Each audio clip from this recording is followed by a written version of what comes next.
हाय, क्या हालचाल है। बढ़िया एकदम।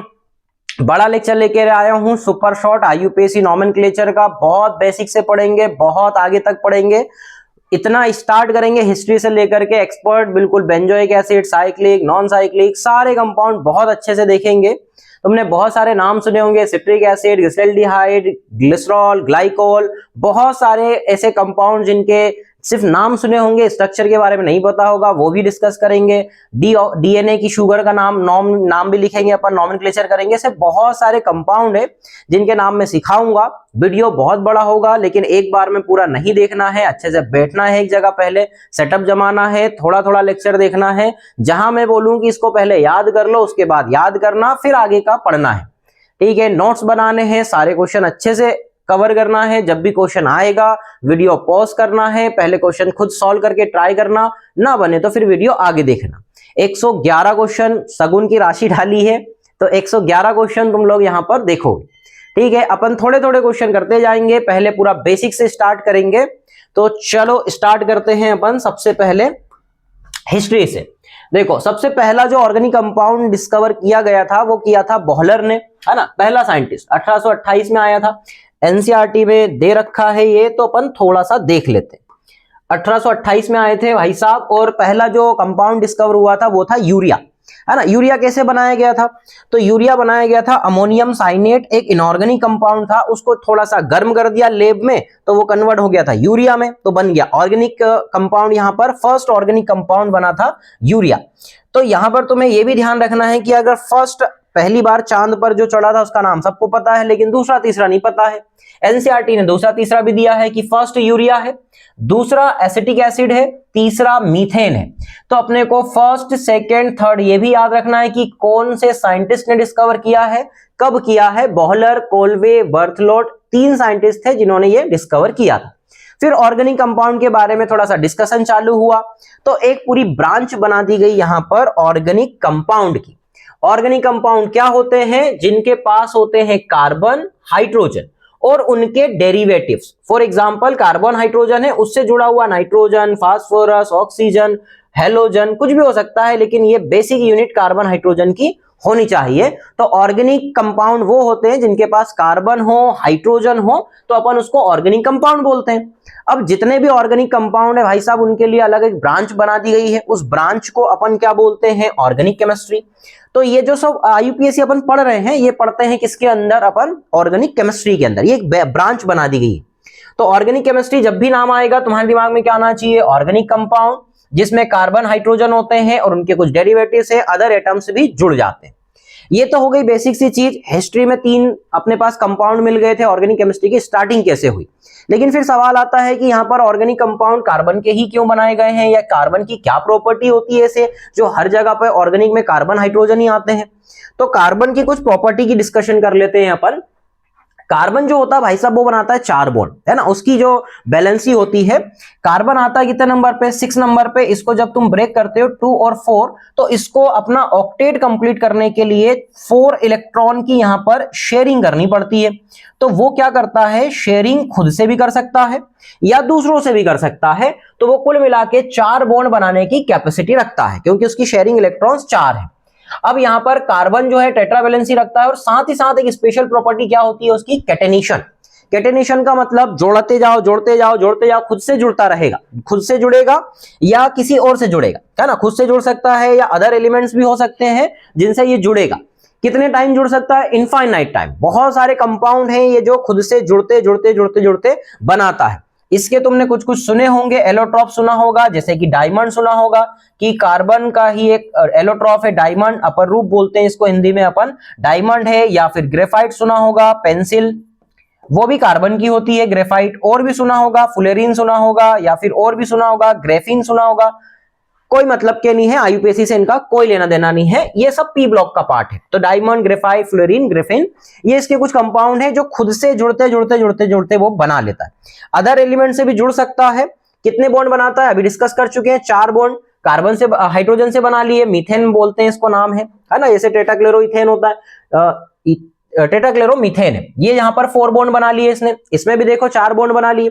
अब ये 4 बॉन्ड जो है वो या तो सिंगल सिंगल बना सकता है सारे बॉन्ड, या फिर वो क्या कर सकता है कि एक डबल बॉन्ड बना ले और बाकी के सारे क्या बना ले, सिंगल बना ले। या फिर वो ऐसा भी कर सकता है कि एक तो बना लेगा ट्रिपल बॉन्ड कार्बन कार्बन के साथ और बाकी का बना लेगा सिंगल बॉन्ड। तो ऐसी कुछ बेसिक सी हिस्ट्री तुम्हें पता होनी चाहिए, हिस्ट्री के साथ साथ फीचर, कि कार्बन जो है वो 4 बॉन्ड बनाता है, तो अपन हमेशा कार्बन की 4 बॉन्डिंग करेंगे। जहां पर भी इसकी बैलेंसी कम पड़ती है वो अपनी बैलेंसी पूरी कर लेता है हाइड्रोजन से, क्योंकि हाइड्रोजन की एक सिंगल बॉन्ड बनाने की टेंडेंसी होती है। ये भी हो गया कार्बन के बारे में बेसिक इंफॉर्मेशन।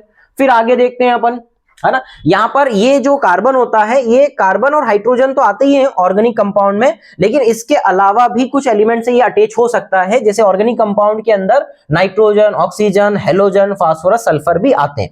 यहां पर ये जो एक्स है इसका मतलब क्या है, फ्लोरीन, क्लोरीन, ब्रोमीन, आयोडीन। तो ये एक बेसिक सी इंफॉर्मेशन हो गया कि सबसे पहले बोहलर आया, फिर उसके बाद कोल्वे, बर्थलोट, ऐसे 3 साइंटिस्ट आए जिन्होंने यूरिया बनाया, एसिटिक एसिड बनाया, मीथेन बनाया। कार्बन की प्रॉपर्टी होती है 4 बॉन्ड बनाने की, वो तुम्हें पता होना चाहिए। वो खुद से जुड़ता है और दूसरों से भी जुड़ सकता है। तो ये सारे कंपाउंड भी या एलिमेंट्स भी केमिकल कंपाउंड में, ऑर्गेनिक कंपाउंड में आ सकते हैं, nitrogen, oxygen, halogen, phosphorus, sulphur. ठीक है, यहां तक हल्का फुल्का बेसिक समझ में आ रहा होगा कि यार ऑर्गेनिक कंपाउंड जो होते हैं वो कार्बन हाइड्रोजन के ही होते हैं और साथ में कुछ एलिमेंट्स हो सकते हैं। चलो आगे बढ़ते हैं अपन। जो टेट्रावैलेंसी है उसके हिसाब से यहां पर बॉन्डिंग ऑर्गेनिक कंपाउंड की तुम्हें पता होना चाहिए। जो टाइप्स ऑफ कोवेलेंट होते हैं वो 2 टाइप्स के होते हैं। एक सिग्मा बॉन्ड है, ये पढ़ा होगा तुमने कि सिंगल बॉन्ड होता है। ये पढ़ा होगा कि पाई बॉन्ड जो है वो डबल बॉन्ड होता है। एक्चुअल में डबल बॉन्ड होता ही नहीं है, ये भी कैसा होता है, सिंगल बॉन्ड। पाई बॉन्ड भी सिंगल, सिग्मा भी सिंगल, लेकिन फर्स्ट बॉन्ड हमेशा क्या बनता है, सिग्मा। सेकेंड बॉन्ड बनता है हमेशा पाई। तीसरा बॉन्ड भी हमेशा क्या बनता है, पाई। तो सबसे पहले आने वाला है सिग्मा, ये तो फर्स्ट ही आएगा चाहे कुछ भी हो जाए। बाकी का सेकेंड थर्ड क्या होता है, यहां पर पाई होता है। ट्रिपल बॉन्ड भी होगा तो पाई होगा। तो इसी हिसाब से तुम्हें यहां पर सिग्मा और पाई के बारे में पता होना चाहिए कि जब कार्बन सिंगल बॉन्ड बनाता है तो उसमें नंबर ऑफ पाई बॉन्ड कितने होते हैं, 0। जब डबल बॉन्ड बनाता है तो एक सिंगल पाई होता है। जब 2 बॉन्ड बनाता है तो ट्रिपल बॉन्ड बनाता है तो 2 पाई होते हैं। जब वो सिंगल बॉन्डेड होगा कोई भी कार्बन, है ना, जब वो सिंगल बॉन्ड के साथ होगा तो उसका जो हाइब्रिडेशन होगा वो sp3 है, वो होगा, है ना, sp3। क्यों होगा, क्योंकि यहां पर 4 सिग्मा है और 4 सिग्मा का मतलब हो गया 4 अपने पास हाइब्रिड ऑर्बिटल होते हैं। तो 4 सिग्मा से sp3, एक s का, 3 p के। यहां पर जो आएगा एक पाई तो वो बनेगा किसके अंदर, डबल बॉन्डेड में। तो डबल बॉन्डेड के अंदर सिग्मा काउंट करोगे तो 1 2 3 सिग्मा आएंगे। तो 3 सिग्मा की वजह से उसके पास हाइब्रिड ऑर्बिटल कितने हो गए, 3 हो गए, इसलिए वो बन गया sp2। यहां पर अगर ट्रिपल बॉन्डेड देखोगे तो ट्रिपल बॉन्ड के अंदर कितने सिग्मा होंगे, तो एक सिग्मा तो ये वाला है और एक सिग्मा ये ट्रिपल बॉन्ड के अंदर होगा। तो सिर्फ इसके अंदर होते हैं 2 सिग्मा, इस वजह से इसका हाइब्रिडेशन होता है sp। तो किसी भी बड़े बड़े कंपाउंड में तुम्हें उसका हाइब्रिडेशन देखते आना चाहिए। जैसे कुछ एग्जांपल बताऊं मैं, यहां पर सिंपल सा CH3 है, CH ले लो, डबल बॉन्ड CH, फिर single bond C, triple bond CH। किसी भी कार्बन के बारे में तुमसे पूछा जाए तो तुम्हें उसका हाइब्रिडेशन बताते आना चाहिए आसानी से। जैसे ये जो कार्बन है ये सारे बॉन्ड कौन से हैं, सिग्मा ही है। क्योंकि हाइड्रोजन सिंगल बॉन्ड ही बना सकता है, सिर्फ ज्यादा बॉन्ड बना नहीं पाता है वो, क्योंकि सिंगल इलेक्ट्रॉन ही होता है उसके पास। तो यहां पर अपने पास है 4 सिग्मा का मतलब sp3। इस कार्बन को देखोगे तो इधर डबल बॉन्डेड हो गया, डबल बॉन्डेड का मतलब हो गया sp2। ये वाला कार्बन भी जो है वो कैसा है, डबल बॉन्डेड, तो ये भी हो गया sp2। ये वाला कार्बन जो है वो राइट साइड में ट्रिपल बॉन्डेड है तो sp हो गया, ये वाला कार्बन हो गया sp। इस तरीके से तुम किसी भी कार्बन का हाइब्रिडेशन देख सकते हो। स्पेशल पॉइंट क्या याद रखना है तुम्हें यहां पर, कि अगर मान लो कार्बन है दोनों साइड में उसके डबल बॉन्ड है तो फिर कौन सा हाइब्रिडेशन होना चाहिए उसका। तो इसके कंडीशन में तुम क्या करोगे, सिंपल सा इसके सिग्मा काउंट करोगे, इधर एक सिग्मा इधर भी एक सिग्मा, तो इस कार्बन के पास 2 ही सिग्मा है। तो इसका जो हाइब्रिडेशन है भाई साहब वो होगा sp। ये हो गया sp। बाकी का तुम ये याद रखोगे, ये एक ही साइड से डबल बॉन्डेड है तो ये वाला होगा sp2, ये वाला भी एक ही साइड से डबल बॉन्डेड है तो ये होगा sp2। एक बेसिक सी इंफॉर्मेशन बता रहा हूं। इसके अलावा तुम्हें यहां पर सिग्मा और पाई का नंबर भी काउंट करते आना चाहिए। तो अगर कोई ट्रिपल बॉन्डेड है तो 2 पाई होंगे उसमें, अगर कोई डबल बॉन्डेड है तो 1 पाई होगा उसमें। तो टोटल नंबर ऑफ पाई पूरे कंपाउंड के अंदर 3 पाई है। फिर पूछा जाएगा कि सिग्मा कितने हैं, तो सिग्मा के लिए डायरेक्ट हाइड्रोजन पहले काउंट कर लो, कितने हाइड्रोजन दिख रहे हैं, 3 दिख रहे हैं। 4 5 फिर 6 हाइड्रोजन के साथ जितने बॉन्ड हैं उतने सिग्मा होंगे। 6 हाइड्रोजन के सिग्मा होंगे तो 6 हाइड्रोजन काउंट कर लो क्योंकि वो सिंगल बॉन्डेड होते हैं। प्लस कितने बॉन्ड दिख रहे हैं तुम्हें, 1 2 3 4, वो चाहे डबल हो, ट्रिपल हो, सिंगल हो, कोई सा भी हो, लेकिन उसमें सिग्मा तो रहेगा ही रहेगा क्योंकि पहला बॉन्ड हमेशा सिग्मा होता है। तो 4 ये दिख गए अपने को, तो 4 ये वाले रहेंगे। टोटल कितने सिग्मा होंगे यहाँ पर, 10 सिग्मा 3 पाई। इसका काउंट करके कमेंट बताना क्या होंगे इसके अंदर। फिर आगे बढ़ते हैं अपन बेसिक इंफॉर्मेशन कार्बन के बारे में। तो अब अपने पास ये भी क्लियर हो गया कि कार्बन की क्या प्रॉपर्टीज होती है, वैलेंसी क्या होती है, कैसे बॉन्ड बना रहा है, कितने टाइप के बना रहा है, सिग्मा क्या है, पाई क्या है, एब्रेशन क्या है। बेसिक इंफॉर्मेशन क्लियर होने के बाद तुम्हें इसका मॉलिक्यूलर फॉर्मूला दिया जाएगा, किसी भी कंपाउंड का, ऑर्गेनिक कंपाउंड का मॉलिक्यूलर फॉर्मूला दिया जाएगा, उसका रिप्रेजेंटेशन दिया जाएगा। तो रिप्रेजेंटेशन मॉलिक्यूलर फॉर्मूला कितने टाइप का होता है वो अपन देखते हैं। यहां पर जो मॉलिक्यूलर फॉर्मूला है इसका मतलब क्या है ना। मॉलिक्यूलर फॉर्मूला का मतलब यह है कि एक ऐसा तुम्हें मॉलिक्यूल का फॉर्मूला दिया जाएगा जिसके अंदर exact number of different types of atom होंगे। जैसे कि इस कंपाउंड की बात करें अपन, इस प्रॉपर कंपाउंड में बात करें पर्टिकुलर में, तो इसमें 3 कार्बन रिप्रेजेंट किए जा रहे हैं, 6 हाइड्रोजन रिप्रेजेंट किए जा रहे हैं। ये कोई दूसरा कंपाउंड है जिसके अंदर 4 हाइड्रोजन है और 4 कार्बन है, 10 हाइड्रोजन है। तो ये बता रहा है यहां पर इसका मॉलिक्यूलर फॉर्मूला। कोई सा भी मॉलिक्यूलर फॉर्मूला हो सकता है। फॉर एग्जांपल अपने पास एमीन हो सकता है, तो एमीन का फॉर्मूला मान लो C3H9N हो गया। तो ये एक एमीन का फॉर्मूला बता रहा है जिसमें 3 कार्बन, 9 हाइड्रोजन, 1 नाइट्रोजन। ऐसा ही होता है मॉलिक्यूलर फॉर्मूला। लेकिन अपन मॉलिक्यूलर फॉर्मूला देख करके उसकी प्रॉपर्टी नहीं बता पाते, तो अपने को उसका स्ट्रक्चर रिप्रेजेंटेशन चाहिए रहता है। स्ट्रक्चर रिप्रेजेंटेशन अपने पास बहुत टाइप के होते हैं। एक होता है complete formula, condensed formula, bond line notation. Bond line notation थोड़ी ज्यादा यूज होने वाली चीज है। फिर उसके बाद एक और होता है 3D स्ट्रक्चर भी होता है। मैं सब बताता हूं एक एक करके। सबसे पहले अपन देखते हैं इसका स्ट्रक्चरल और एक्सपेंडेड फॉर्मूला। एक्सपेंडेड फॉर्मूला का मतलब क्या है कि जितने एटम है भाई साहब सबको हर एक बॉन्ड के साथ रिप्रेजेंट कर दो, जितने एटम है। जैसे यहां पर कार्बन कार्बन थे, 2 कार्बन दिख रहे हैं, 6 हाइड्रोजन है, तो 6 के 6 हाइड्रोजन कार्बन से जुड़े होने चाहिए। बस ध्यान इस बात का रखना है कि कार्बन यहां पर कितने बॉन्डेड होना चाहिए, 4 बॉन्डेड। इससे ज्यादा बॉन्ड होने नहीं चाहिए उसके पास, मतलब गलत हो जाएगा। हाइड्रोजन हमेशा कितना होना चाहिए, सिंगल बॉन्डेड। ये रिप्रेजेंटेशन का सही तरीका है। अगर मान लो हाइड्रोजन कम पड़ जाते हैं, फॉर एग्जांपल यहां पर कि यहां पर 3 कार्बन के हिसाब से अपने पास, यहां पर 2 कार्बन के हिसाब से 6 हाइड्रोजन थे, 3 इधर बैलेंस कर रहे थे, लेकिन यहां पर हाइड्रोजन भाई साहब कम पड़ गए। तो फिर अपने पास जब हाइड्रोजन कम पड़ेंगे तो फिर अपन क्या करेंगे, यहां पर डबल बॉन्ड से उसको बैलेंस कर देंगे। डबल बॉन्ड से, या हाइड्रोजन और कम पड़ रहे हैं तो उसमें अपन ट्रिपल बॉन्ड से बैलेंस कर देंगे। लेकिन हाइड्रोजन सिर्फ तब बैलेंस करना है जब कार्बन की बैलेंसी इनकम्प्लीट हो रही हो, तब अपन हाइड्रोजन जोड़ के उसको बैलेंस कर देते हैं। तो ये कुछ अपने पास मॉलिक्यूलर फॉर्मूले हैं। मॉलिक्यूलर फॉर्मूले को अपन ने स्ट्रक्चर फॉर्मूले में कंप्लीट रिप्रेजेंट कर दिए हैं। अब ये सब कैसे पता चलेगा कि डबल बॉन्ड आएगा, ट्रिपल बॉन्ड आएगा, इसको मैं अपन अगली उसमें स्लाइड में डिस्कस कर लेंगे। आगे बढ़ते हैं अपन। दूसरा आता है कंडेंस फॉर्मूला। पहले अपन ने स्ट्रक्चर रिप्रेजेंट कर दिए बड़ा सा, अब उसको अपन कंडेंस करें। जैसे ये सारे हाइड्रोजन थे उनको इकट्ठा कर लाओ एक जगह पे, तो एक जगह पे इकट्ठा करेंगे और ये सबसे ज्यादा यूज होने वाला है आईयूपीएसी नॉमेनक्लेचर में, एग्जाम में ये ज्यादा बना के देते हैं वो। कंडेंस को और कंडेंस करो। जैसे ये जो दिख रहा है होमोलोगस, होमोलोगस मतलब सेम सेम, तो सेम सेम को और पास लिया, और पास लाने के बाद उसको लिख दिया अपन ने ब्रैकेट में। तो ये जो ब्रैकेट में लिखा हुआ पोर्शन है ये इसका बता रहा है कि वो सेम सिमिलर सी लाइन है, तो उसको अपन एक्सपेंड करके बाद में लिख सकते हैं। उन्होंने कंडेंस करके इसको इकट्ठा कर दिए। अब इसी के ऊपर देखो ये वाला फॉर्मेशन जो है, ये वाला फॉर्म भी आता है आईयूपीएसी में। जैसे एक बार जो क्वेश्चन आ चुका है, अपन आगे डिस्कस भी करेंगे। इस टाइप का एक स्ट्रक्चर आया हुआ था, यहां पर उन्होंने भाई साहब C2H5 लिख दिए थे और यहां पर भी C2H5 लिख दिए थे। तो अब इसके अंदर क्या प्रॉब्लम हुई कि बच्चों को क्या लगा कि सीधी जो चेन है उसका नाम लिखना है और ये दोनों क्या होंगे, यहाँ पर सब्स्टिट्यूएंट होंगे। इसको अपन आगे डिस्कस भी करेंगे, लेकिन ये तरीका गलत है कभी भी। अब ये जो कंडेंस फॉर्मूला आएगा उसको हमेशा तुम इस टाइप से लिखोगे, तभी आईयूपीएसी अच्छे से समझ में आएगा। अगर लिखना हो, अगर तुम्हें समझ में आ रहा है तो फिर इसका भी लिख सकते हो, लेकिन ये जो C2H5 है इसको ओपन करके लिख लेना ज्यादा अच्छा रहेगा। इस टाइप का स्ट्रक्चर बनेगा इसमें, है ना। यहां पर 2 कार्बन ऐसे रहेंगे, तो ये आगे तुम्हें समझ में भी आएगा कि इस टाइप से ओपन करोगे। हाइड्रोजन मैंने लगाई नहीं है, समझ लेना कि हाइड्रोजन भी है इसमें। तो इस टाइप से ओपन करके लिखना पड़ेगा। बहुत सारे स्ट्रक्चर ऐसे वो बना के दे देते हैं। फॉर एग्जाम्पल CH3 है, फिर उसके अंदर OH आएगा, CH आएगा, फिर CH2 आएगा, इस टाइप के बना के दे देते हैं। फिर CH3 आएगा, ऐसा ये कंडेंस फॉर्मूला दे दिए। अब यहां पर अपने को समझ में नहीं आएगा कि अरे OH किससे बैलेंस करूंगा, तो OH में उससे बैलेंस करूंगा जहां पर हाइड्रोजन कम पड़ रहे हैं। तो इसका जो एक्सपेंडेड फॉर्मूला होगा वो इस टाइप का आएगा, CH3 CH CH2 CH3 और यहां पर OH आएगा, इस टाइप का आएगा। जब तुम्हें कंडेंस फॉर्म दे उसको तुम थोड़ा सा ओपन कर लेना तो IUPAC आसान हो जाएगा। तो ये हो गया अपने पास कंडेंस फॉर्मूला। अगला आता है बॉन्ड लाइन नोटेशन।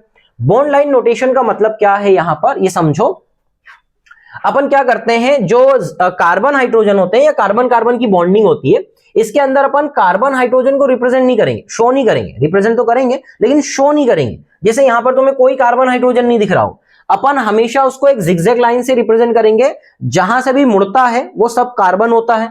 जैसे यहां पर मैंने जिगजैग कर दिया, ये सब जो बेंडिंग हो रही है ये सब क्या है, यहां पर कार्बन है। जो एंड पॉइंट्स होते हैं वो भी क्या होते हैं, कार्बन। जो ब्रांच वाला पॉइंट होता है वो भी क्या होता है, कार्बन। जैसे यहां पर भी कार्बन है, लेकिन भाई साहब ये वाला पॉइंट कार्बन नहीं माना जाता है जो जस्ट किसी अदर एटम से जुड़ा। जैसे अपन जो स्पेसिफिक रिटर्न होते हैं वो अपन मतलब राइटिंग होती है वो किसके लिए लिखते हैं, अपन सिर्फ ऑक्सीजन, क्लोरीन, नाइट्रोजन, बहुत सारे ऐसे हो सकते हैं जिनको अपन रिप्रेजेंट करेंगे यहां पर। तो मैं अगर कोई कार्बन हाइड्रोजन के अलावा, है ना, कोई भी ये कार्बन और हाइड्रोजन के अलावा कोई सा भी दूसरा एटम आया तो उसको मैं यहां पर रिप्रेजेंट करने वाला हूं। अदरवाइज अपन कार्बन हाइड्रोजन को रिप्रेजेंट नहीं करेंगे, शो नहीं करेंगे, सॉरी, रिप्रेजेंट तो कर रहे हैं अपन। ये अपने पास जिगजैग लाइन है, तो इस स्ट्रक्चर को अगर मैं बनाऊं ओपन करके तो ये पॉइंट कार्बन है तो ये बनेगा CH3, ये वाला पॉइंट भी क्या है, कार्बन है तो वो बनेगा CH2, फिर ये वाला पॉइंट भी कार्बन है तीसरा वाला तो CH2। यहां पर दो बॉन्डिंग इधर उधर बता रहे हैं तो दो हाइड्रोजन से बैलेंस कर दो, इस टाइप से बनाते जाओ बनाते जाओ, ये बन गया अपने पास। तो टोटल 5 कार्बन अपन ने रिप्रेजेंट कर दिए। जब अपन इसका स्ट्रक्चर बनाएंगे तो इसके स्ट्रक्चर को कैसे बनाएंगे, यहां पर अपने पास NH2 तो रहेगा और बाकी के कार्बन, ये वाला कार्बन है, ऊपर भी उसके कार्बन है, यहां पर एक बॉन्ड बना रहा है, एक हाइड्रोजन कम पड़ जाएगा तो ये अपन ने बना दिए CH2 और यहां बना दिए CH3। ये बन गया अपने पास स्ट्रक्चर। वैसे इसका भी बना के देखना तुम लोग, इसका भी बना के देखना, है ना। फिर उसके बाद जिगजैग लाइन से रिप्रेजेंट कर देंगे, तो ये भी थोड़ा सा यूज होने वाली चीज है, बॉन्ड लाइन नोटेशन, इनके बारे में पता होना चाहिए। बॉन्ड लाइन नोटेशन के बाद आता है अपने पास 3D स्ट्रक्चर। अब 3D स्ट्रक्चर में क्या होता है, कार्बन 4 बॉन्डिंग करता है, लेकिन ये जो 3D स्ट्रक्चर है ये सिर्फ और सिर्फ रिप्रेजेंट किया जाता है किसके लिए, sp3, क्योंकि sp3 का जो स्ट्रक्चर होता है वो तुमने पढ़ा होगा, टेट्राहाइड्रल sp3 का स्ट्रक्चर होता है। टेट्राहाइड्रल का मतलब होता है, अपने पास है नहीं, ऐसे 3 बॉन्ड, नीचे एक और पेन है वो यूज कर लेते हैं, देखो नीचे 3, एक और पेन ले लेते हैं, देखो ये 3 नीचे की तरफ रहेंगे बॉन्ड और एक बॉन्ड रहता है ऊपर की तरफ। तो यहां पर एक और मान है ना, ये मेरा एक हाथ मान लेना कि इस टाइप का रहेगा, इसको बोलते हैं अपन टेट्राहाइड्रल। लेकिन जब अपन इसको रिप्रेजेंट करते हैं ऑर्गेनिक केमिस्ट्री में तो फिर कैसे रिप्रेजेंट करेंगे अपन, इसमें 4 बॉन्ड रहेंगे, तो ये जो दोनों बॉन्ड हैं ये कहां पर रहेंगे, ऑन दी प्लेन, मतलब ये तुम देख रहे होंगे तो ये फ्लैट पे रहेंगे इस टाइप से। और एक जो डैश लाइन है, sorry dash line, wedge line है, ये जो वेज लाइन होती है ये रहती है तुम्हारी तरफ, ऑब्जर्वर की साइड, जो देख रहा है, तो ये ऑब्जर्वर की साइड है। लेकिन इसके पीछे भी एक बॉन्ड रहेगा, 2 बॉन्ड रहेंगे प्लेन पर बिल्कुल फ्लैट इस टाइप से, और एक बॉन्ड रहेगा तुम्हारी तरफ। इसका मतलब हो गया वेज जो है वो टूवर्ड्स ऑब्जर्वर हो गया, तुम्हारे पास रहेगा। पास वाले बॉन्ड को अपन सॉलिड लाइन से रिप्रेजेंट करते हैं, मतलब वेज लाइंस इस टाइप से। लेकिन जो दूर है वो तो धुंधला होता जाएगा, दिखेगा नहीं, तो उसको अपन किससे शो करेंगे, डैश लाइन से। तो जो भी डैश्ड बॉन्ड होते हैं उसको अपन अवे रखते हैं ऑब्जर्वर से, जो वेज लाइन होती है वो पास में होती है, और 2 बॉन्ड कहां पर होते हैं, ऑन दी प्लेन। लेकिन ये ध्यान रहे ये सिर्फ किसके लिए एप्लीकेबल है, sp3 के लिए। sp2 हाइब्रिडेशन वाले कार्बन, sp कार्बन वालों के लिए एप्लीकेबल नहीं है, क्योंकि इन दोनों का जो स्ट्रक्चर होता है वो प्लेन होता है। sp2 का जो है वो क्या होता है, ट्राइगोनल प्लेनर, sp का जो होता है वो लीनियर। ये सब तुमने पढ़ा होगा हाइब्रिडेशन में, उसके ऊपर नहीं जाएंगे अपन। तो स्ट्रक्चर जो है, molecule show in dashes, wages and straight lines, उसको अपन बोलते हैं 3D representation of organic molecule. ये भी काम आता है, लेकिन ये आइसोमेरिज्म में ज्यादा काम आता है, यहां पर काम नहीं आएगा। अपने काम का क्या है, एक तो कंडेंस वाला, ये जो स्टार्टिंग में था, ये वाला इनकम्प्लीट भी बोलोगे तो चलेगा, ना कंडेंस है पूरी तरीके से, ना ही एक्सपेंड फॉर्मूला है। ये वाला फॉर्मूला तुम्हें थोड़ा सा रिप्रेजेंटेशन ध्यान रखना है। और दूसरा तुम्हें काम आने वाला है कौन सा, बॉन्ड लाइन नोटेशन, ये वाला फॉर्मूला काम आएगा।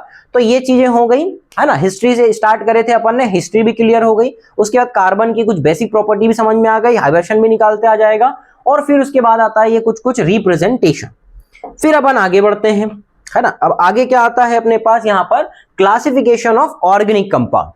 और अपने पास ऑर्गेनिक कंपाउंड तो आ गया, लेकिन अपने को कोई स्ट्रक्चर मिलेगा तो अपन उसको बताएंगे कैसे कि यार ये किस टाइप का स्ट्रक्चर है, एक्सपेंड फॉर्मूला है, ये सब समझ में अलग बात। लेकिन अपने को कोई स्ट्रक्चर आ गया तो बनावट कैसी है उसकी, तो अब तुम्हें मिलेगी जो बनावट ऑर्गेनिक कंपाउंड की, वो दो टाइप से मिलेगी, या तो वो साइक्लिक होगा, है ना, या फिर एसाइक्लिक होगा, या फिर स्ट्रेट चेन या ब्रांच चेन, इनके टाइप्स हैं। साइक्लिक के भी एलिसाइक्लिक हैं, एरोमेटिक हैं, अलग अलग टाइप से हो सकता है, इसको अपन समझते हैं, है ना। यहां पर अगली चीज जो है अपने पास वो क्या है कि अगर मान लो एसाइक्लिक है तो एसाइक्लिक में इस टाइप से कोई साइकिल क्रिएट नहीं होगी, मतलब जहां से स्टार्ट हुआ वहां से घूम फिर के वापस नहीं आएगा।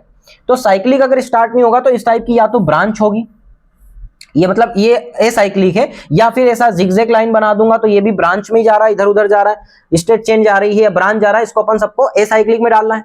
फिर साइक्लिक का मतलब क्या है, जहां से शुरू हुआ था बॉन्ड बनना, घूम फिर के वहीं आ गया वापस, ये साइक्लिक है।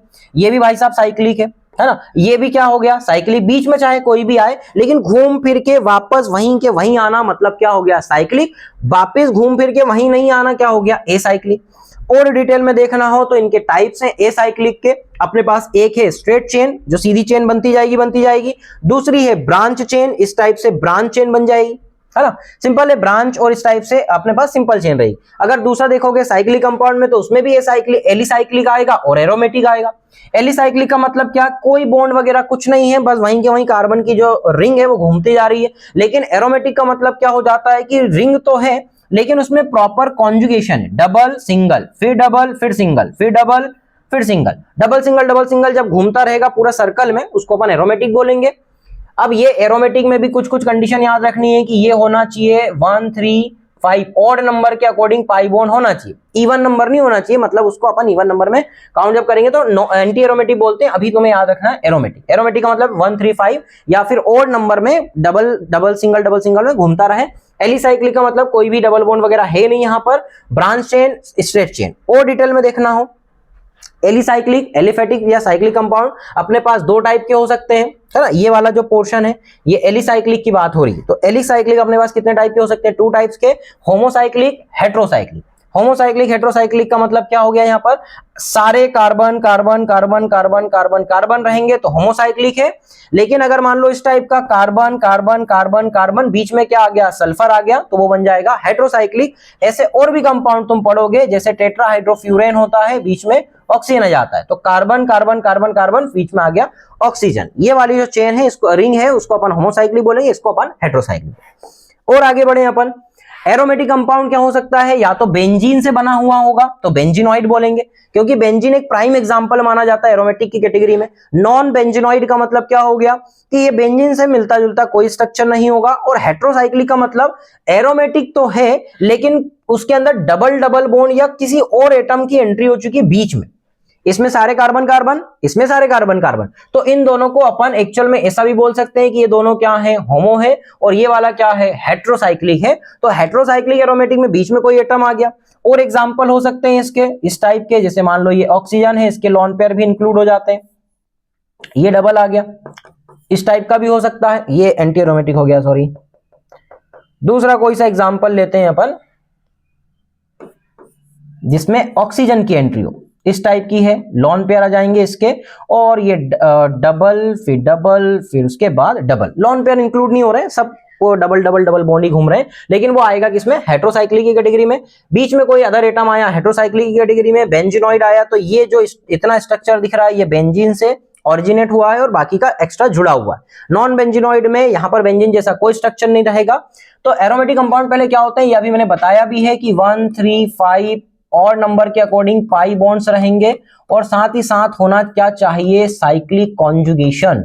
अगर साइक्लिक कॉन्जुगेशन होगा तो ही अपन उसको पहले तो देखेंगे साइक्लिक कॉन्जुगेशन है कि नहीं, ऑड नंबर होना चाहिए, और साथ ही साथ यहाँ पर पाई बॉन्ड्स होने चाहिए। पाई बॉन्ड्स का मतलब है डबल बॉन्ड भी इंक्लूडेड है, लॉन पेयर भी इंक्लूडेड है, और नेगेटिव भी इंक्लूडेड। इसको अपन ज्यादा डिटेल में अभी नहीं पढ़ते हैं, कॉन्जुगेशन होना चाहिए, है ना। कॉन्जुगेशन पाई बॉन्डेड में इस टाइप से होगा। तो एरोमेटिक कंपाउंड को देखने के लिए ये फीचर होने चाहिए। ये सब एरोमेटिक है और अलग अलग कैटेगरी, कोई मतलब के नहीं है, आईयूपीएससी में इतना आएगा नहीं तुमको। हाइड्रोकार्बन की बात करें अब सबसे पहले, तो बेसिक खत्म हो गया है, कार्बन की प्रॉपर्टीज हो गई, फॉर्मूले भी देख लिए, मॉलिक्यूलर फॉर्मूला भी हो गया, स्ट्रक्चर भी देख लिए, अच्छा खासा समझ में तो आ ही गया होगा। यहां तक की जो चीजें हैं पहले वीडियो को रोक लो, एक बार पूरा रिवाइज कर लो, रिकॉल कर लो स्टार्टिंग से, ताकि एक मेमोरी बनती जाए। मेमोरी बनानी पड़ती है, थोड़ा थोड़ा करके ही मेमोरी बनेगी। तुम सोचो मैं 3 घंटे का लेक्चर एक बार में देख डालूं, अगले अच्छा लगेगा, शाम तक अच्छा लगेगा, अगले दिन कुछ भी याद नहीं आएगा। तो पहले इसको रोको, रिकॉल करो, फिर आगे बढ़ो, है ना। अब अपन देखते हैं हाइड्रोकार्बन क्या होता है। हाइड्रोकार्बन भाई साहब वही है, ऑर्गेनिक कंपाउंड ही है ना, उसमें कार्बन और हाइड्रोजन होते हैं सिर्फ। देखो carbon hydrogen, carbon hydrogen, carbon carbon hydrogen. अब हाइड्रोकार्बन कितने टाइप के हो सकते हैं, या तो वो सैचुरेटेड हो या फिर क्या हो, अनसैचुरेटेड हो।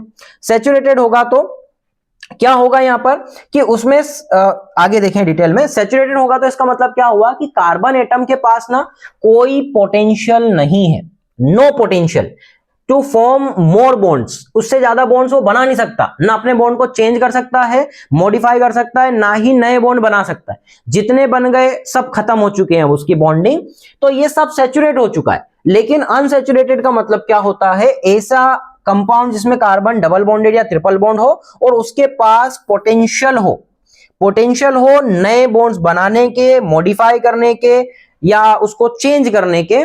तो ये सब जो ऊपर वाले कंपाउंड है ये सैचुरेटेड हो चुके हैं, ये ना, ये पूरे ऊपर वाले क्या है, सैचुरेटेड है। सैचुरेटेड का मतलब है कि अब नए बॉन्ड वो फॉर्म नहीं कर पाएंगे, मॉडिफाई नहीं कर पाएंगे, चेंज नहीं कर पाएंगे, सिर्फ उसी स्ट्रक्चर को बस बदल सकते हैं, बाकी इसमें नए एटम इंक्लूड या एक्सक्लूड नहीं किए जा सकते। लेकिन यहां पर अपन देखें, ये वाला जो कंपाउंड है ये डबल बॉन्ड है। अब ये डबल बॉन्ड को ओपन करके ऐसा कर देगा, डबल बॉन्ड कन्वर्ट हो जाएगा सिंगल बॉन्ड में। यहां पर कोई भी नया आइटम आ सकता है, फॉर एग्जांपल OH आ गया, है ना, यहां पर कोई भी आ सकता है, NH2 आ गया। तो ये क्या कर सकता है, अपने बॉन्ड को मॉडिफाई कर सकता है या पोटेंशियल रखता है चेंज करने का। इसके पास कोई पोटेंशियल ही नहीं है। अगर मान लो मेरे को यहां पर कुछ भी ऐड करना है तो मेरे को इसको भगाना पड़ेगा, ब्रेक करना पड़ेगा, तब मैं ऐड कर पाऊं। लेकिन ये कंपाउंड ऐसा ही रहने के बाद भी नई चीज ला सकता है, ये भी ला सकता है। तो अपने बॉडी के लिए भी क्या होता है, सैचुरेटेड फैट अच्छा होता है या बुरा, ये तुमको पता होना चाहिए। सैचुरेटेड बहुत बुरा फैट होता है। जो आजकल सबसे ज्यादा ऑयल यूज होने वाला है वो सैचुरेटेड फैट ही हो रहा है ना। जितना भी ऑयल अपन इंडिया में प्रोड्यूस होता है, पाम ऑयल सबसे ज्यादा प्रोड्यूस होने वाला है और इसके अंदर मेनली सैचुरेटेड ही भरा हुआ है, सैचुरेटेड। अब सैचुरेटेड को तो अपनी बॉडी जब लेगी तो चेंज कैसे करेगी, क्योंकि उसमें कोई गुंजाइश ही नहीं है, पोटेंशियल ही नहीं है। पोटेंशियल होता है किसके पास, डबल और ट्रिपल के पास। इसीलिए बोला जाता है सूरजमुखी, सरसों, इनका ऑयल, मूंगफली ऑयल ये खाते हैं तो इसमें क्या होता है कि अनसैचुरेटेड फैट थोड़ा बहुत होता है कुछ परसेंटेज में। अपनी बॉडी उस अनसैचुरेटेड फैट में कुछ कुछ मॉलिक्यूल ऐड करके उसको अपने हिसाब से मॉडिफाई करके यूज कर लेती। इसलिए बोला जाता है कि अनसैचुरेटेड फैट अच्छा होता है, सैचुरेटेड फैट बेकार होता है। तो थोड़ा सा ध्यान रखना, ऑयल वगैरह भी कौन सा वाला खाओगे घर में, अनसैचुरेटेड, है ना, चेंज कर देना। क्योंकि तुम्हें प्रॉब्लम हो ना हो, तुम्हारे पेरेंट्स को जरूर प्रॉब्लम हो जाएगी इन फ्यूचर, क्योंकि खान पीन उनका ज्यादा अफेक्ट हुआ है। पहले वो हेल्दी हुआ करते थे, आजकल बहुत चेंजेस हो गए। अब अगला देखें अपन, ये तो मेरे पास हो गया हाइड्रोकार्बन की बात कि कार्बन कार्बन, हाइड्रोजन हाइड्रोजन, या फिर double bonded, triple bonded, single bonded होगा। लेकिन क्या हो, कार्बन हाइड्रोजन के अलावा कोई और एटम आ जाए और कार्बन के साथ मिल करके एक अलग सा मॉलिक्यूल क्रिएट कर ले, तो उसको अपन बोलेंगे फंक्शनल ग्रुप। फंक्शनल ग्रुप क्या होता है, फंक्शनल ग्रुप को ऐसे समझ लो कि एक ऐसा कंपाउंड जो कार्बन के चेन में जुड़ते से उसकी प्रॉपर्टी जो है वो फिजिकल केमिकल दोनों रिप्रेजेंट करने का तरीका बदल जाए। तो ये रिप्रेजेंट करता है किसको, फिजिकल केमिकल प्रॉपर्टीज को। जैसे तुमने अनसैचुरेटेड फैट खाए, कोई सा भी हो अनसैचुरेटेड फैट, उसमें अपनी बॉडी ने COOH ग्रुप को जोड़ लिया, तो COH ग्रुप जोड़ते सही उसमें क्या बन जाएगा, यहां पर कार्बोक्सिलिक एसिड।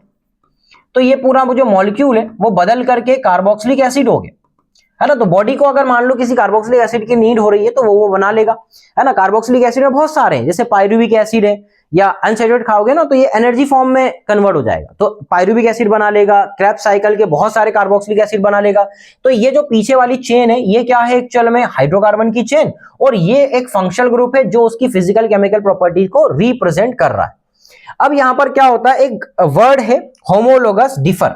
इसका मतलब क्या है कि ये जो है एक्चुअल में सिमिलर ही होते हैं फंक्शनल ग्रुप, लेकिन उसमें क्या करते हैं अपन, जैसे एग्जांपल के तौर पे CH3CH2OH है, इसके बीच में अगर मान लो मैंने CH3CH2 और एक और CH2 को ऐड कर दिया और यहां पर बना दिया OH, तो अगर मान लो मैंने बीच में CH2 को ऐड करा है तो इसकी वजह से इसके केमिकल प्रॉपर्टीज पे कोई फर्क नहीं पड़ेगा, OH तो अभी भी OH ही रहेगा, फिनॉल मतलब एल्कोहल है तो वो अभी भी क्या रहेगा, एल्कोहल ही रहेगा, लेकिन स्लाइटली फर्क किस पे आएगा, उसके बॉइलिंग पॉइंट पे हल्का सा उसका फिजिकल प्रॉपर्टीज क्या होगी, यहां पर बदल सकती है, फिजिकल प्रॉपर्टीज बदल सकती है, लेकिन उसकी जो केमिकल प्रॉपर्टीज हैं, जो कैरेक्टरिस्टिक्स हैं होते हैं, वो क्या रहते हैं, सेम सेम रहते हैं। इनको अपन बोलते हैं, जिनके केमिकल प्रॉपर्टीज नहीं बदले उसको अपन होमोलोगस डिफर बोलते हैं। इसमें सिर्फ चेंजेस जो आता है वो किसका आता है, CH2 का, जस्ट CH2 का चेंजेस आया। इसमें भी हो सकता है इसका कोई दूसरा अपन कार्बोक्सिलिक एसिड ले लें, CH3 ले लें, CH2 ले लें, फिर उसके बाद COOH ले लो। इसके अंदर तुम देखोगे तो इसमें बीच में यहां पर कितने कार्बन है, 2, और इसमें कितने ऐड कर दिए अपन ने, मान लो 2 CH2 ऐड कर दिए, तो ये दोनों भी क्या होंगे, होमोलोगस ही बोलेंगे, क्योंकि इनकी स्लाइटली फिजिकल प्रॉपर्टी चेंज हुई होगी, ना कि इनकी केमिकल प्रॉपर्टी बदल गई। ऐसा तो है नहीं कि कार्बोक्सिलिक एसिड बदल करके अल्कोहल हो गया या कुछ और बन गया, ऐसा नहीं होगा, कार्बोक्सिलिक कार्बोक्सिलिक रहेगा, बस बीच में कार्बन का डिफरेंस आएगा। तो ये वर्ड याद रख लेना, एनसीईआरटी में दिया हुआ था इसलिए बता रहा। फंक्शन ग्रुप भी क्लियर है। अब अपन देख लेते हैं नेमिंग, है ना भाई साहब, अब पंडितगिरी करने का काम आ गया ना, पंडित जी बनना है अपने को, तो अपने पास नेम आता है, एक तो आ गया कॉमन सा नाम, है ना, कोई बोलना तो नहीं चाहिए लेकिन ऐसा नाम रख देते हैं, छोटू, कालू, नानू, बाबू, इस टाइप के नाम रख देते हैं।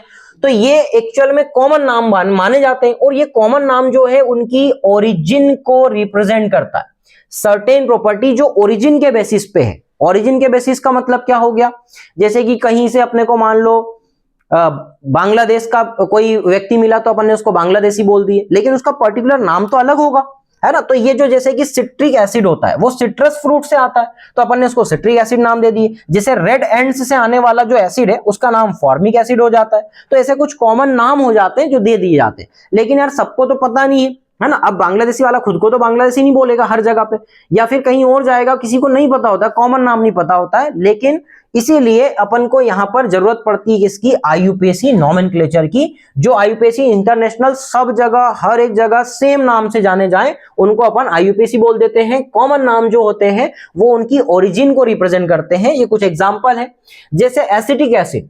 एसिटिक एसिड इतना कॉमन नाम है कि तुमने सुना होगा, अपने इधर एसिटिक एसिड चलता है जो कि विनेगर में होता है ना, विनेगर सुना होगा कभी, सिरका सुना होगा, हिंदी में सिरका बोलते हैं। तो सिरके के अंदर एसिटिक एसिड होता है, लेकिन उसका जो IUPAC नाम होता है वो होता है एथेनोइक एसिड। इथेनोइक में ये एथ का मतलब क्या है, ओइक का मतलब क्या है, ये सब अपने को समझना पड़े।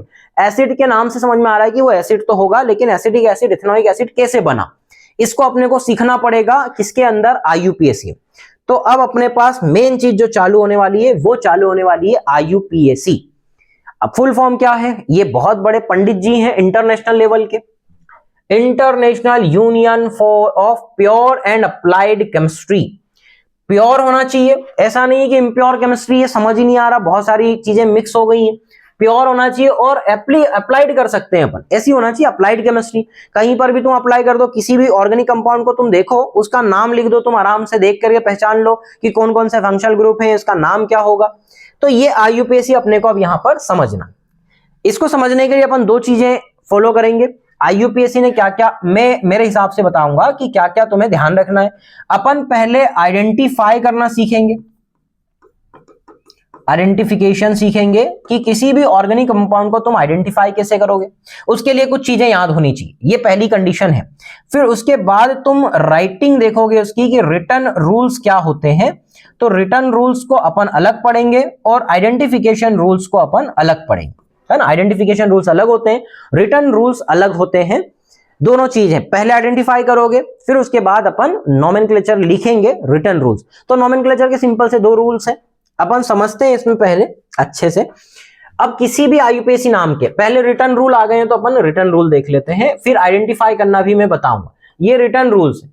रिटर्न रूल्स को समझने के लिए अपन ले लेते हैं कोई एक अच्छा सा नाम या अच्छा सा एग्जाम्पल। अभी फिलहाल जैसे एग्जाम्पल के तौर पे किसका नाम ले लें जो अभी फेमस चल रहे हैं, अपने कोच गौतम गंभीर भाई साहब। ये तो बहुत ही, कोच गौतम गंभीर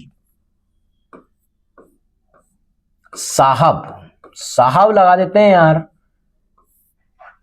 कोच हैं अभी इंडियन टीम के, तो इनके नाम से अपन सीखेंगे IUPAC का नाम, कोच गौतम गंभीर साहब। तो ये साहब जी के नाम में अपने पास है चार चीजें हैं। एक लगाया मैंने कोच, जो आगे लगता है उसको अपन बोलते हैं प्रीफिक्स, और प्रीफिक्स अपन जनरली लिखते हैं किसका, सब्स्टिट्यूएंट्स का। सब्स्टिट्यूएंट्स क्या होते हैं, कैसे होते हैं, सब समझेंगे अपन। लेकिन आगे जैसे एक नाम अपन पढ़ते हैं तो अपन आगे कुछ भी लगाते हैं, इस कोच मतलब कोच की जगह कुछ भी हो सकता है। कल को तुम डॉक्टर बनोगे तो नाम के आगे क्या आएगा, डॉक्टर, वो तुम्हारा प्रीफिक्स हो गया। तुम्हारी सरनेम होगी वो सफिक्स हो जाएगा। तो यहां पर प्रीफिक्स जो है वो एक सब्स्टिट्यूएंट का होगा, प्रीफिक्स लगाया जाएगा। सब्स्टिट्यूएंट क्या है उसको समझेंगे। फिर ये जो गौतम है ये इनका मेन नाम है, तो यहां पर ऐसा ही एक अपने पास ऑर्गेनिक कंपाउंड होगा जिसका मेन कार्बन रूट लिखा जाएगा कि यार कितने कार्बन का वो कंपाउंड है, कार्बन रूट लिखा जाएगा। तो ये कार्बन का ध्यान रख लेना, यहां पर अपन सब्स्टिट्यूएंट लिखेंगे या प्रीफिक्स लिखेंगे। फिर उसके बाद जो गौतम है उनका मेन नाम है। ये जो गंभीर है ये उनकी लिंकिंग को बता रहा है कि एक पर्सन है जो गौतम नाम का है और वो गंभीर सरनेम से बिलोंग करता है। तो यहां पर ये जो गंभीर वर्ड है ये बताता है किसको, इनकी लिंकिंग को। तो अपन क्या करेंगे, सबसे पहले उनके प्रीफिक्स को लिखेंगे, सब्स्टिट्यूएंट को। किसी भी ऑर्गेनिक कंपाउंड में जितने प्रीफिक्स हैं सब्स्टिट्यूएंट सब पहले आएंगे।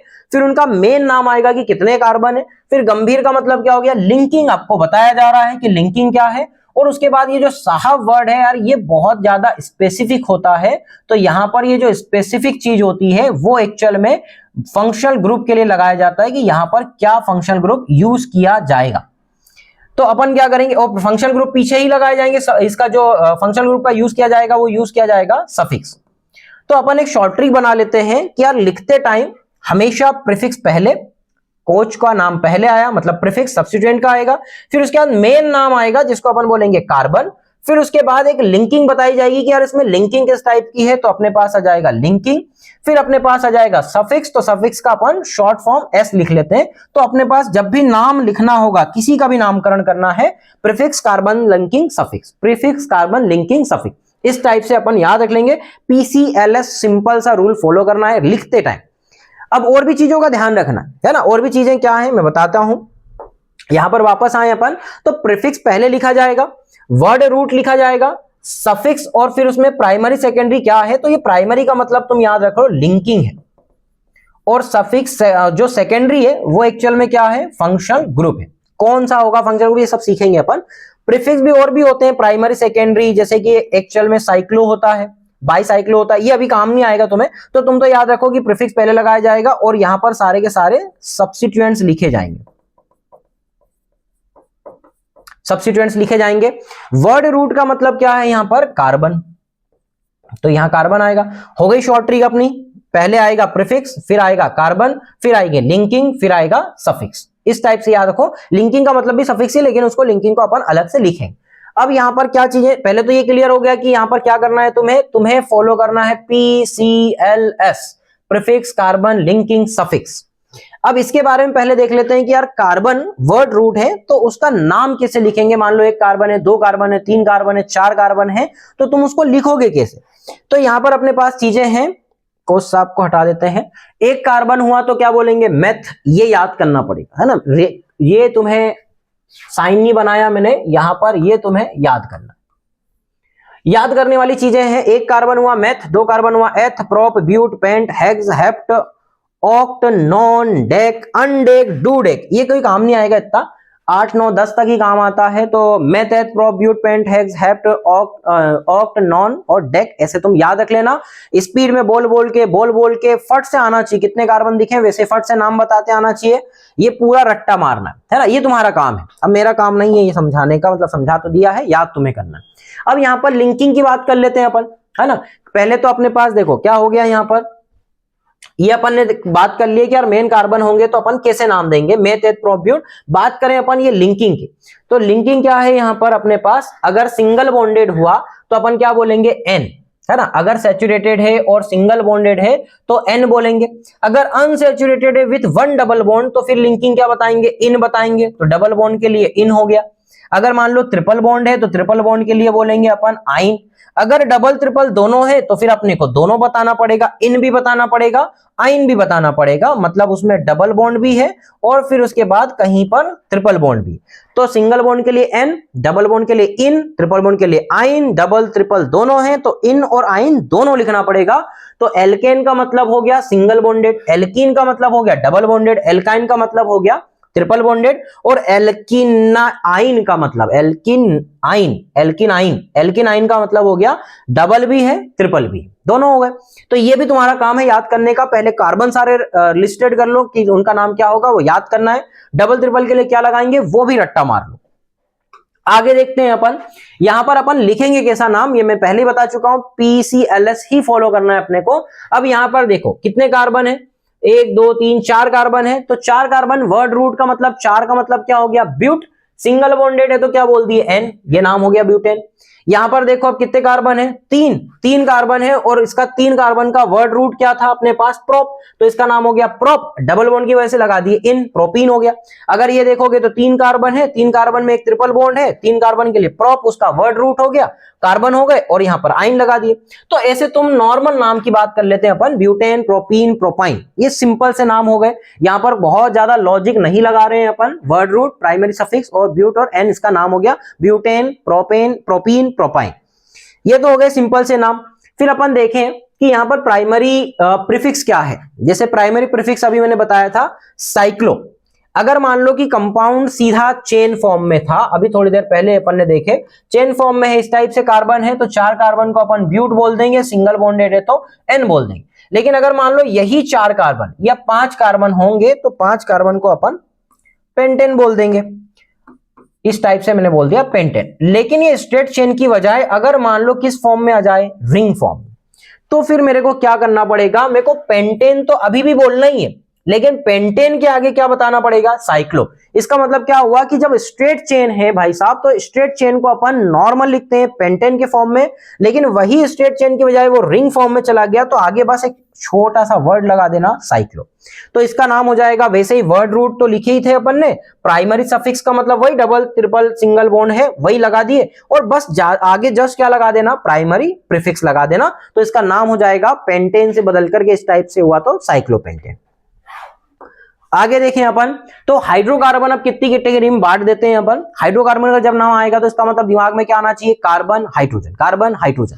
अब यहां पर कार्बन हाइड्रोजन से मिलकर के हाइड्रोकार्बन बनता है, वो कितनी कैटेगरी में डिवाइडेड है, स्ट्रेट चेन हो सकती है, साइक्लिक हो सकता है, ब्रांच हो सकता है।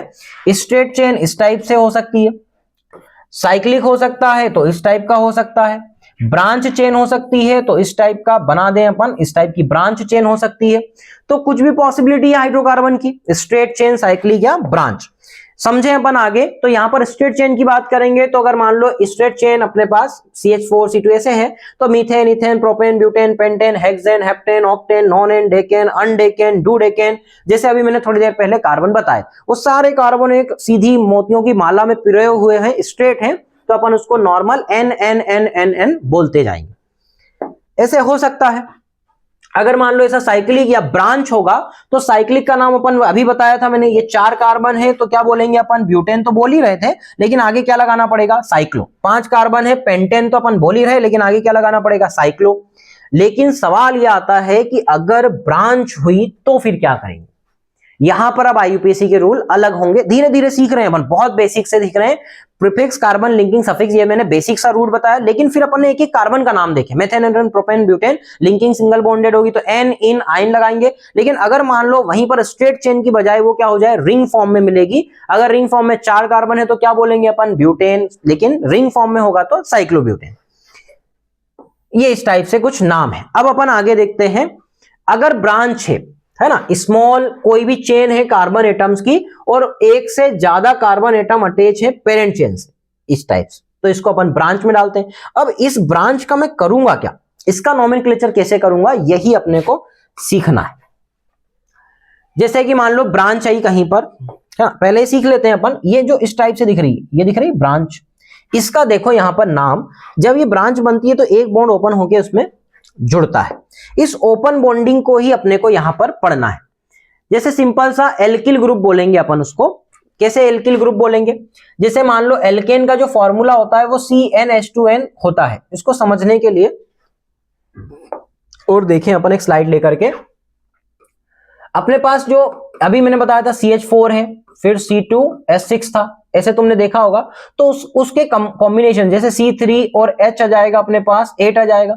तो इसको जो अपन ऐसा ऑब्जर्व करते हैं ना, रीजनिंग कि यार इसमें हो क्या रहा है, तो इसमें हो ये रहा है इन सबसे कॉम्बिनेशन से अपन एल्केन का एक फॉर्मूला बनाते हैं, जिसके अंदर अपने पास आता है कार्बन अगर n होते हैं तो हाइड्रोजन अपने पास 2n+2 होते हैं, 2n+2 होते हैं। किसी का भी एग्जांपल ले लो। अब यहां पर जो n है वो क्या है एक्चुअल में, कार्बन नंबर है ना। कार्बन नंबर कितना होगा उस हिसाब से अपन यहां पर डिसाइड करेंगे इसका molecular formula. For example n बराबर अपने पास 5 है, तो n अगर मैं यहां पर 5 रखूंगा तो फॉर्मूला बनेगा C5 और H हो जाएगा 5 का डबल हो जाएगा 10 और 10 में 2 ऐड करोगे तो 12। ये मेरे पास एक फॉर्मूला बन के रेडी हो गया। अब ये फॉर्मूला रेडी होने के बाद अब ये ब्रांच है, स्ट्रेट चेन है, ये अपन सीख रहे हैं। तो ये मेरे पास सिंपल सा एल्केन का फॉर्मूला हो गया।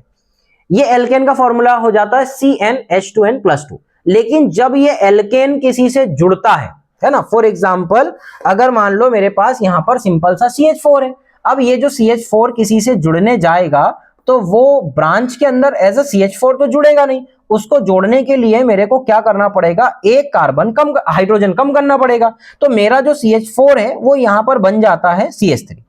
तो अगर उसी को मैं देखूं तो इस फॉर्मूले को मैं बोलूंगा एल्केन का फॉर्मूला, एल्केन का फॉर्मूला होगा। लेकिन अगर मान लो मैं इसमें से क्या करूंगा, इसको जब किसी से जोड़ने जाऊंगा तो यहां से जो 2 हाइड्रोजन है उसका एक हाइड्रोजन का नंबर तो कम हो जाएगा, तो CnH2n प्लस क्या हो जाएगा 1 और ये किसी से बॉन्ड ओपन करके जुड़ जाएगा। तो CH4 का CH3 हो जाएगा, C2H6 का C2H5 हो जाएगा, C3H8 का C3H7 हो जाएगा। इस टाइप से एक एक हाइड्रोजन कम होते हुए जुड़ेगा। तो अपन क्या करते हैं कि एल्केन को अब एल्केन ना बोलते हुए अपन उसकी ओपनिंग की वजह से उसको अपन बोलने लगते हैं एल्किल।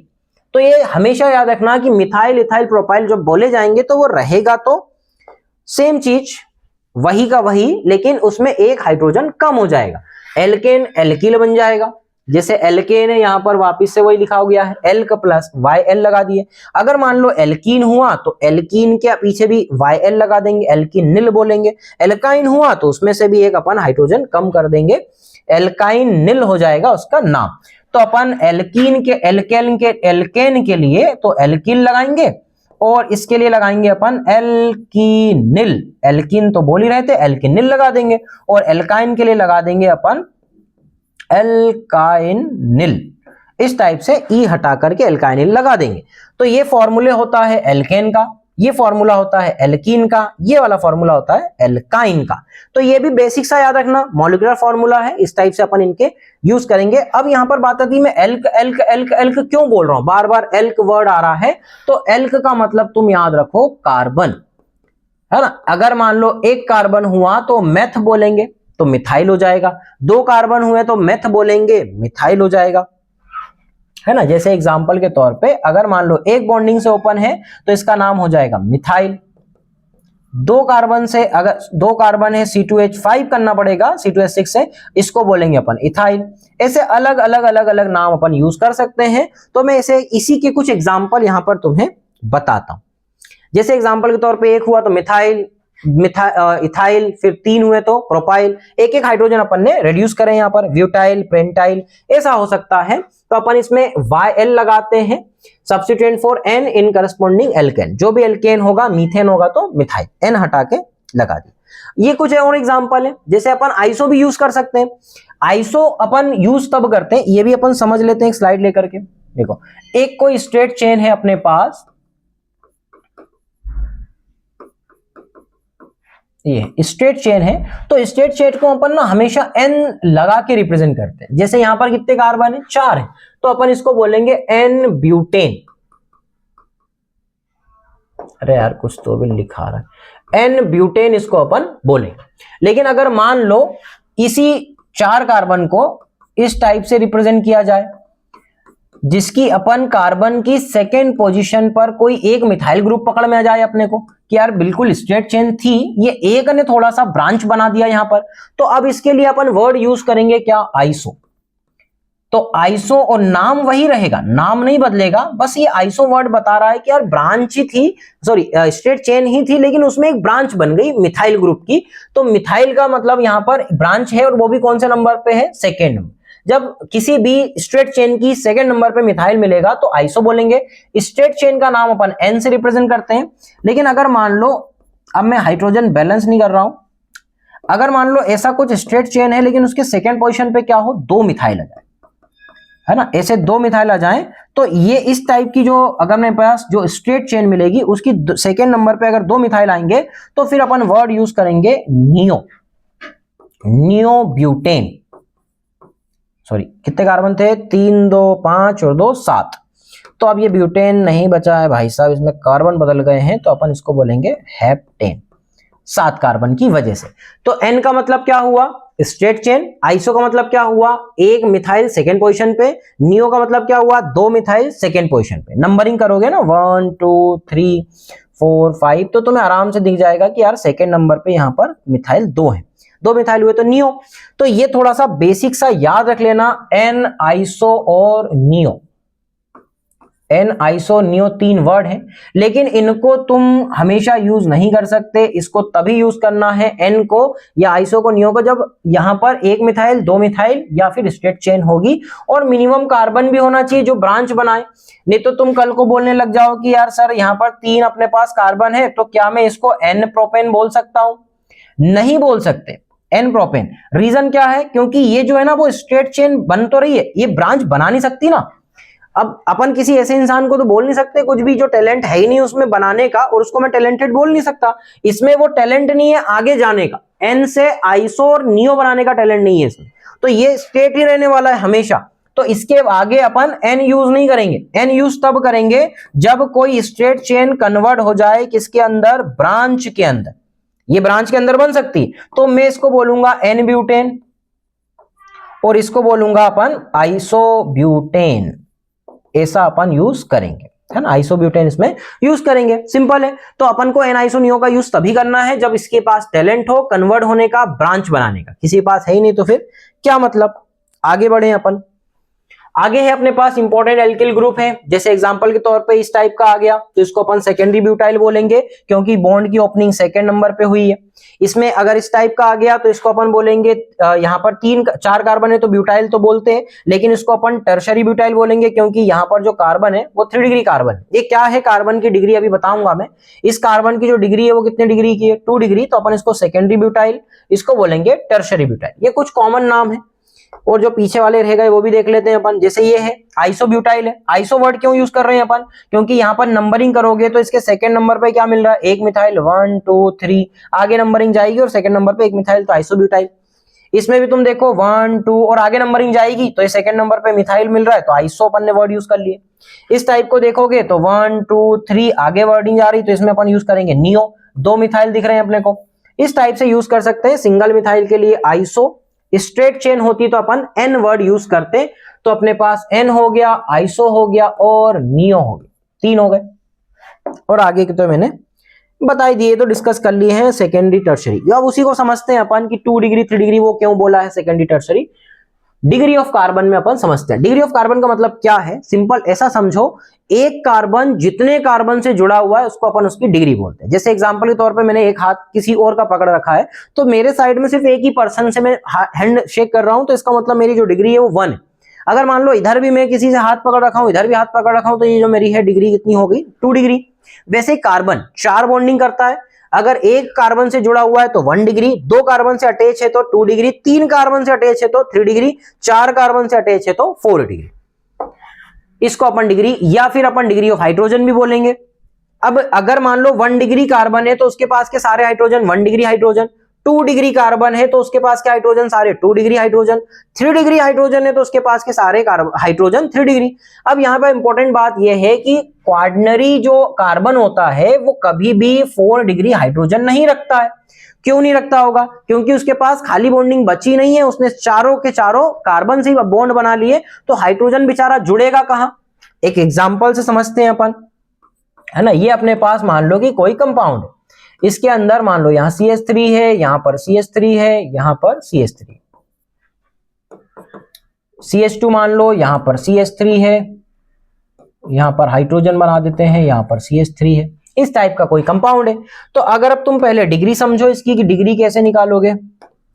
ये वाला कार्बन जो है वो कितने कार्बन से जुड़ा हुआ है, एक कार्बन, जस्ट पास में एक ही कार्बन है, तो इसकी डिग्री क्या हुई 1 डिग्री। जब मैं उसकी देखूंगा ना तो उसके पास के जुड़े हुए देखूंगा, जिसका मैं डिग्री देख रहा हूं उसी के अटैचमेंट को देखूंगा दूसरे के साथ, तो ये 1 डिग्री एक से जुड़ा हुआ है, ये वाला कार्बन भी एक से जुड़ा है तो 1 डिग्री, ये वाला कार्बन भी एक से जुड़ा है तो 1 डिग्री। तो ये तीनों कार्बन जो है साइड वाले 1 डिग्री। वैसे ये वाला भी देखो, ये वाला कार्बन भी कितना है 1 डिग्री, ये वाला कार्बन भी एक से ही जुड़ा हुआ है तो ये भी क्या होगा 1 डिग्री। एक से अटैच होने वाले को अपन 1 डिग्री कैटेगरी में डालते हैं। लेकिन मान लो दूसरा कोई सा है अपने पास, ये वाला कार्बन, ये वाला जो कार्बन है वो कितने बॉन्डिंग बना, मतलब कितने कार्बन से जुड़ा हुआ है, 2 कार्बन, इधर से भी जुड़ा हुआ है इधर से भी जुड़ा हुआ है, तो इसको अपन बोलेंगे 2 डिग्री। ये वाला कार्बन देखोगे इधर से भी जुड़ा हुआ है, ये वाला बॉन्ड भी बना रहा है, ये वाला बॉन्ड भी बना रहा है, ये वाला बॉन्ड भी बना रहा है, तीनों कार्बन 3 साइड कार्बन से जुड़ा हुआ है तो इसको अपन बोलेंगे 3 डिग्री। ये वाला जो कार्बन है भाई साहब वो चारों तरफ से, नीचे ऊपर दाएं बाएं सब तरफ से उसने कार्बन ने घेर रखा है, इसलिए इसकी जो डिग्री है वो हो जाएगी 4 डिग्री, या उसको क्वाटर्नरी बोलेंगे। अब यहां पर मैंने जो पॉइंट बोला था अभी थोड़ी देर पहले कि यहां पर सबके पास तुम्हें हाइड्रोजन मिलेगा, है ना, ये पॉइंट बोला था, लेकिन क्वाटर्नरी के पास हाइड्रोजन नहीं मिलेगा। क्यों नहीं मिलेगा, देखो ये कार्बन क्या, 3 हाइड्रोजन 3 हाइड्रोजन 3 हाइड्रोजन, लेकिन ये कार्बन ने क्या कर रखा है, सबसे बॉन्ड बना लिया उसने, कार्बन कार्बन कार्बन, तो बचा नहीं बैलेंसी, तो इसके पास कितने हाइड्रोजन है 0 हाइड्रोजन। बाकी सबके पास तुम देखोगे हाइड्रोजन हाइड्रोजन हाइड्रोजन मिलते ही रहेंगे। तो ये भी समझ में आता है यार अपने को कि degree of carbon degree of hydrogen क्या होता है। ठीक है, आगे बढ़ते हैं अपन डिग्री ऑफ हाइड्रोजन के बाद। अब आ जाते हैं अपन नोमेनक्लेचर ऑफ सैचुरेटेड हाइड्रोकार्बन।